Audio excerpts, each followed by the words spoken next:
Morning, Baxter Avenue bar in the Highlands. It's under investigation right now because of this brawl that spilled into the streets. Take a look at this with me. This video was shot early Sunday morning. We do know that this got a little bit more serious. One man was shot in the chaos, and a woman who witnessed the fight got the whole thing on that video. WHAS11's Connor Steffen and photojournalist Aspen Hester report. When this fight broke out on the patio of Baxter's early Sunday morning. At one point in time, you would think like it calmed down, but it would just getting worse and worse. All Daria Vega could think to do was grab her phone and start recording. But it was like really a snowball effect. I'm not sure why it started. Vega says the scuffle grew larger by the minute. But it was just kind of like a shock in the moment as well. By her count, at one point, the crowd involved grew to about 40 to 50 people. Baxter says the fight started around 1:30 in the morning between two bar patrons, with security quickly stepping in to respond. In a statement, it said in part, quote, "A domino effect occurred which involved out-of-town and largely unknown patrons attacking our security team and outnumbering them." An LMPD spokesperson says by 3 Sunday morning, an overspill of that crowd continued to fight, which you can see in this video with another view from social media, before someone fired off shots on Baxter Avenue, leaving one man injured. At this time, Louisville Alcoholic Beverage Control is investigating what it's calling a serious incident. A video some say is a window into ongoing issues facing Louisville's nightlife. I feel like it's a responsibility on us as adults in the community to keep each other safe, you know. Baxter said in its statement that regulars came to the aid of security and helped push the aggressors off its property, saying they want customers to treat its bar in the nearby area with respect and kindness. Connor Steffen, WHAS 11, on your side.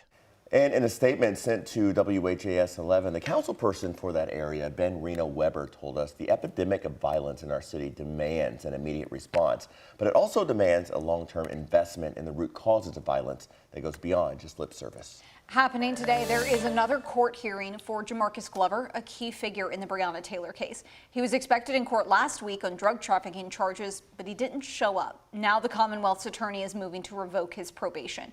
Glover was serving a 5-year probation in connection to a separate drug trafficking charge from 2020. He was arrested the night Breonna Taylor was killed, and investigators say he was the original target of that deadly police raid.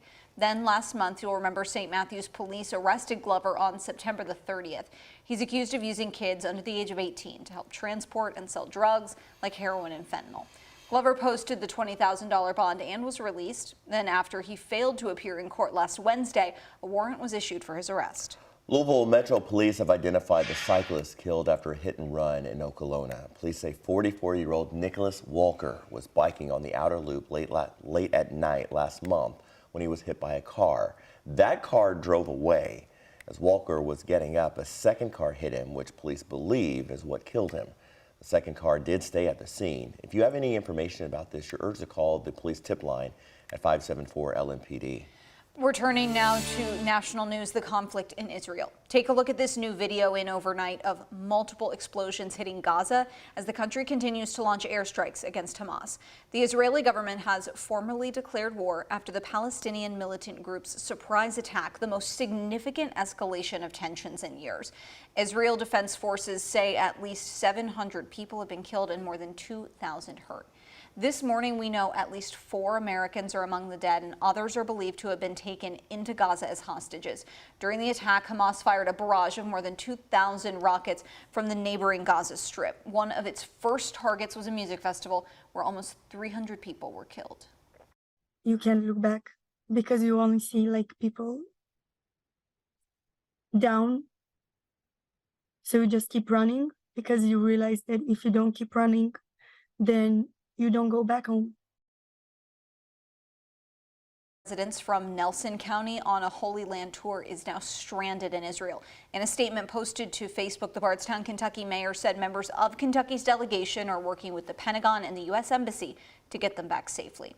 U.S. officials say the country plans to move Navy ships and military aircraft closer to Israel as a show of support. We'll continue to follow this story as it develops. For updates, make sure to download our free WHAS 11 app or follow us online at WHAS11.com. 6 minutes after the hour now, as the cooler temperatures move into our area, you might be concerned about your upcoming heating bills. Understandably so. For those of you in Indiana, help is available. Applications are now open for the Federal Energy Assistance Program.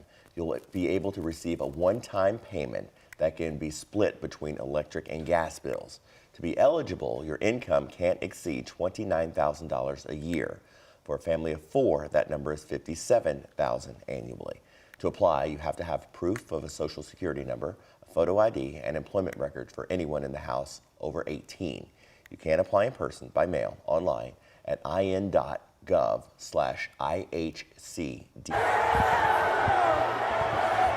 The Cards are flying high again. As well as what it sounded like as U of L fans rushed the field at L&N Stadium after their huge 33-20 win against Notre Dame. Louisville just keeps climbing, now number 14 in the nation, up from 25th. It is the biggest surge in program history.